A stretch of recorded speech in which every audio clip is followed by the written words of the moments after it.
உங்களுக்கு தங்கம் பிடிக்கும்னு தெரியும். ஆனா தங்கம் பூமியில எப்படி வந்ததுன்னு உங்களுக்கு தெரியுமா?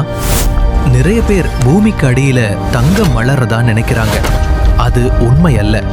உண்மை என்னன்னு தெரிஞ்சா நீங்களே ஷாக் ஆயிடுவீங்க. நாம போட்டிருக்கிற இந்த தங்கம் பூமிக்கு சொந்தமானது இல்ல. இது பல கோடி கிலோமீட்டர் தொலைவில் விண்வெளியின் ஆழத்தில் நடந்த ஒரு பிரம்மாண்டமான நட்சத்திரத்தின் மரணம். ஒரு நட்சத்திரத்தின் மரணம் எப்படி நமக்கு நகையாக மாறியது? எப்படி அந்த தங்கம் பூமிக்கு வந்து சேர்ந்தது? வாங்க அந்த அறிவியல் மர்மத்தை அணு அணுவா ஆராயலாம். அறிவியல், வரலாறு மற்றும் மர்மம் தேடலில் இது உங்கள் ஹிசைன். நிஜத்துல நாம தங்கம் எடுக்க எவ்வளவு கஷ்டப்படுறோம் தெரியுமா? இதோ பாருங்க, இதுதான் உலகின் மிகப்பெரிய தங்க சுரங்கங்களில் ஒன்றான அமெரிக்காவின் நெவாடா கோல்ட் மைன்ஸ். பாலைவன பகுதியில் அமைந்திருக்கும் இந்த இடம் நவீன தொழில்நுட்பத்தின் உச்சம். இங்கே தங்கம் எடுப்பது என்பது ஏதோ சாதாரண வேலை அல்ல, ஒரு பிரம்மாண்டமான போர் போன்றது. இங்கே 24 மணி நேரமும் இயந்திரங்கள் ஓயாம வேலை செய்து கொண்டே இருக்கும். இது 2 வகையா பிரிக்கலாம். ஒன்று, ஓபன் பிட் மைனிங், அதாவது பூமியோட மேல் பகுதியை மலைகள் மாதிரி வெட்டி விண்வெளியிலிருந்து பார்த்தாலே தெரியும் அளவுக்கு பிரம்மாண்டமான பள்ளங்களை உருவாக்கி தாதுக்களை எடுக்கிறது. இன்னொன்னு அண்டர் கிரவுண்ட் மைனிங். இது பூமிக்கு அடியில ஆயிரக்கணக்கான அடி ஆழத்துக்கு போய் பாறைகளை வெடி வைத்து தகர்த்தி எடுக்கும் முறை. வெளியே எடுக்கப்படுற ஒவ்வொரு டன் பாறையிலையும் வெறும் சில கிராம் தங்கம்தான் இருக்கும்.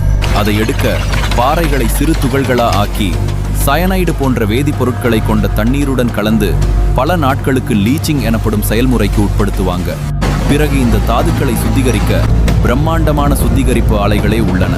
1 கிராம் தங்கத்தை எடுக்க பல டன் பாறைகளை தூளாக்கி உருக்கி வடித்து எடுக்க வேண்டியிருக்கிறது.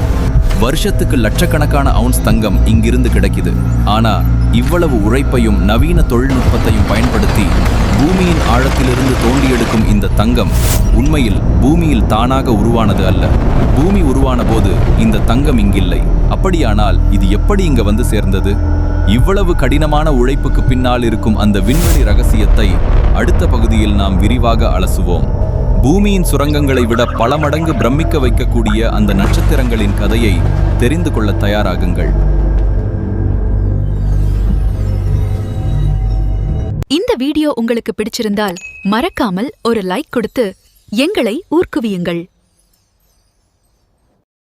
உண்மையை சொல்ல போனா நம்ம கண்ணுக்கு தெரிகிற நட்சத்திரங்கள் எல்லாமே பெரிய பெரிய அணுக்கரு உலைகள் மாதிரி. ஆனா சாதாரண நட்சத்திரத்தால தங்கத்தை உருவாக்க முடியாது. இதுதான் நீங்கள் முதலில் புரிந்து கொள்ள வேண்டிய ஆச்சரியமான அறிவியல் உண்மை. விண்வெளியில் உள்ள நட்சத்திரங்கள் ஹைட்ரஜனை ஹீலியமாக மாற்றி கார்பன், ஆக்சிஜன் என பல தனிமங்களை உருவாக்குகின்றன. ஆனா இரும்புக்கும் மேல் எந்த ஒரு கனமான தனிமத்தையும் சாதாரண நட்சத்திரங்களால் உருவாக்கவே முடியாது. அப்போ தங்கம் இரும்பை விட அதிக எடை கொண்டதான்னு கேட்டீங்கன்னா, ஆம், இரும்பை விட தங்கம் 2.5 மடங்கு அடர்த்தி கொண்டது.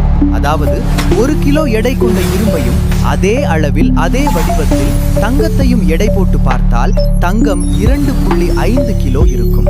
அப்படியானால் தங்கம் எப்படி உருவாகுது அப்படின்னு நீங்க கேட்கிறது புரியுது. அதற்கு நமக்கு தேவை கிலோனோவா என்கிற பிரம்மாண்டமான விபத்து. 2 நியூட்ரான் நட்சத்திரங்கள் தங்களுக்குள் மோதிக்கொள்ளும் அந்த மகா பிரளயம்தான் தங்கத்தின் பிறப்பிடம். ஒரு நட்சத்திரம் தனது வாழ்நாளை முடித்து நியூட்ரான் நட்சத்திரமாக சுருங்கி பின் மற்றொன்றுடன் மோதுவது என்பது பிரபஞ்சத்தின் மிக அரிதான நிகழ்வு. அந்த மோதலின் போது வெளிப்படும் அதீத வெப்பமும் அழுத்தமும் ஆற்றலும் எவ்வளவு தெரியுமா? அது தங்கத்தின் அணுக்களை உருவாக்க தேவையான சூழலை உருவாக்குகிறது. பிரபஞ்சத்துல தங்கம் உருவாகிறது ஒரு திட்டமிட்ட செயல், அது ஒரு விபத்து. நட்சத்திரங்களின் மரணம் என்பது சாதாரணமாக முடிவதில்லை.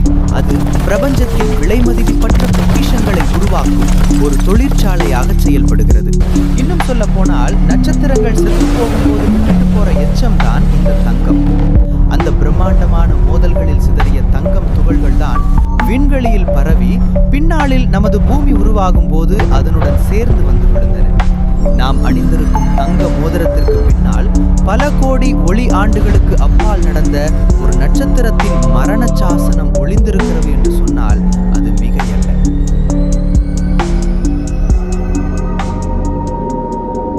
சரி, விண்வெளியில உருவான தங்கம் பூமிக்கு எப்படி வந்து சேர்ந்தது? சுமார் 450 கோடி வருஷங்களுக்கு முன்னாடி பூமி உருவானப்போ அது நெருப்பு குழம்பு மாதிரி உருகிய நிலையில இருந்தது. அந்த சமயத்துல தங்கம் போன்ற அடர்த்தி மிகுந்த உலோகங்கள் உருகிய நிலையில இருந்த பூமியின் மையப்பகுதிக்கு மூழ்கி போயின. பூமியின் இரும்பு பாறைகளுடன் சேர்ந்து அது பல ஆயிரம் கிலோமீட்டர் ஆழத்தில் புதைந்து கொண்டது. அப்படி இருக்க பூமியின் மேற்பகுதியில தங்கம் இருக்கவே வாய்ப்பே இல்லை. ஆனால் இன்றும் நாம் தங்கம் எடுக்கிறோமே, அது எப்படி? இதுதான் அறிவியல் சொல்லும் சுவாரஸ்யமான உண்மை. சுமார் 400 கோடி வருஷங்களுக்கு முன்னாடி நடந்த லேட் ஹெவி பாம்பார்ட்மெண்ட் என்று அழைக்கப்படும் காலகட்டம். அப்போது விண்வெளியிலிருந்து கோடிக்கணக்கான விண்கற்கள் மழையாக பூமி மேல் பொழிந்தன. பூமியின் மேலோடு குளிர்ந்து பாறையாக மாறியிருந்த நிலையில் இந்த விண்கற்கள் வந்து மோதின. அந்த விண்கற்களில் தங்கம் மற்றும் பிற அரிய உலோகங்கள் ஏராளமாக இருந்தன. இந்த தாக்குதலால் பூமியின் மேலோட்டில் தங்கம் படிந்தது.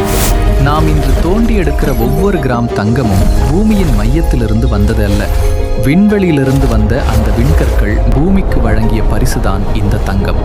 ஆனால் பூமி உருவாகி பல கோடி வருஷங்களுக்கு பிறகுதான் இந்த சம்பவம் நடந்தது. பூமியின் மேற்பரப்பில் இன்று தங்கம் கிடைக்கிறது என்றால் அது பல கோடி ஆண்டுகளுக்கு முன் நடந்த அந்த விண்வெளி தாக்குதலின் எச்சமே. நாம் வாழ்ந்து கொண்டிருக்கும் இந்த பூமி ஆரம்பத்திலிருந்தே தங்கத்தை கொண்டிருக்கவில்லை. விண்வெளியிலிருந்து வந்த அந்த விண்கற்கள் தான் தங்கத்தை பூமிக்கு கொண்டு வந்து விதைத்தன. நட்சத்திரங்களில் பிறந்து விண்கற்களில் பயணம் செய்து பூமிக்கு வந்து சேர்ந்த தங்கம் இன்று உங்கள் கைகளில் ஜொலிக்கிறது என்றால் அது ஒரு அற்புதமான தற்செயல்.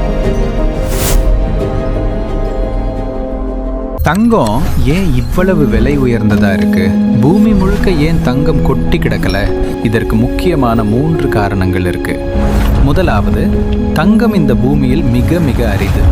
விண்கற்கள் மூலம் வந்த தங்கம் பூமியின் மேற்புறத்தில் மிக மெல்லிய படலமாகவே உள்ளது. தாதுக்களாக சிதறி கிடக்கும் தங்கத்தை தேடி கண்டுபிடித்து எடுப்பது என்பது வைக்கோல் போரில் ஊசியை தேடுவது போன்ற கடினமான வேலை. இரண்டாவது, தங்கத்தோட கெமிக்கல் குணம். தங்கம் நோபல் மெட்டல் என்று அழைக்கப்படுகிறது. ஏன் தெரியுமா? இது காற்றில் துருப்பிடிக்காது, தண்ணீரில் கரையாது, பெரும்பாலான அமிலங்களால் கூட இதை அழிக்க முடியாது. 5000 வருஷங்களுக்கு முன்னாடி செய்த ஒரு தங்க ஆபரணத்தை இன்று நீங்கள் எடுத்தாலும் அது அதே புதுப்பொலிவுடன் மின்னும். காலம் மாறினாலும் தங்கம் மாறாது. அதன் இந்த அழியாத தன்மைதான் அதற்கு உலகளாவிய மதிப்பை தருகிறது. மூணாவது, இது உருவாவதில் இருக்கிற சிக்கல். பூமியில் தங்கம் புதிதாக உருவாக வாய்ப்பே இல்லை. தங்கம் விண்வெளியின் அரிய விபத்துக்களில் மட்டுமே உருவாகும். நாம் எடுக்கும் ஒவ்வொரு கிராம் தங்கமும் மீண்டும் உருவாகப் போவதில்லை. அதனால்தான் நாகரிகம் தோன்றிய காலத்திலிருந்து இன்று வரை தங்கம் ஒரு பேரரசின் அதிகாரமாகவும் பொருளாதாரத்தின் முதுகெலும்பாகவும் இருக்கிறது. வெறும் அலங்கார பொருளாக மட்டும் தங்கம் பார்க்கப்படுவதில்லை. அது நவீன தொழில்நுட்பத்திலும் முக்கிய பங்கு வகிக்கிறது. உங்கள் ஸ்மார்ட் போன்கள், அதிநவீன கணினிகளின் சிப்கள் மற்றும் விண்வெளி ஆய்வுக் கருவிகளில் தங்கத்தின் மின்கடத்தும் திறன் மிக அவசியமானது. அரிதான தங்கம், அழியாத குணம் மற்றும் தவிர்க்க முடியாத தொழில்நுட்ப பயன்பாடு, இந்த 3ம் தான் தங்கத்தின் விலையை விண்ணை தொட வைக்கிறது.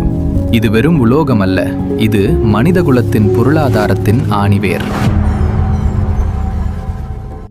ஸோ இனிமே நீங்கள் ஒரு தங்க நகையை பார்க்கும்போது அது சும்மா ஒரு நகை இல்லை. அது பல கோடி வருஷங்களுக்கு முன்னாடி வெடிச்ச ஒரு நட்சத்திரத்தோட எச்சம்னு ஞாபகம் வச்சுக்கோங்க. ஒரு நட்சத்திரத்தின் மரணம்தான் இன்னைக்கு உங்ககிட்ட இருக்கிற செல்வமாக மாறி இருக்கு. இந்த பிரபஞ்சத்தோட மர்மமான சுழற்சி எவ்வளவு விசித்திரமானது பார்த்தீங்களா? நாம் இந்த பிரபஞ்சத்தின் ஒரு சிறிய துகள், அந்த நட்சத்திரத்தின் சிதறல்கள் இன்று நம் கைகளில் ஜொலிக்கிறது என்பதை உணர்ந்தாலே போதும்.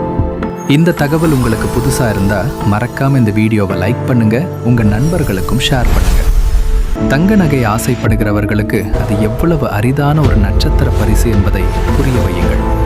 இதுபோல இன்னும் பல மர்மமான வரலாற்று மற்றும் அறிவியல் தகவல்களை தெரிஞ்சுக்க இப்போதே ஹிசையின் சேனலை சப்ஸ்கிரைப் பண்ணுங்க. பக்கத்தில் இருக்கிற பெல் ஐக்கானையும் ப்ரெஸ் பண்ணிடுங்க. கடைசியா ஒரு கேள்வி. ஒருவேளை பூமியில் தங்கமே இல்லை என்றால் மனித வரலாறு எப்படி மாறியிருக்கும் என்று நினைக்கிறீங்க? உங்கள் கருத்துக்களை கமெண்ட்ல சொல்லுங்க. அடுத்த வீடியோவில் இன்னும் ஒரு சுவாரஸ்யமான மர்மத்தோடு உங்களை சந்திக்கிறேன்.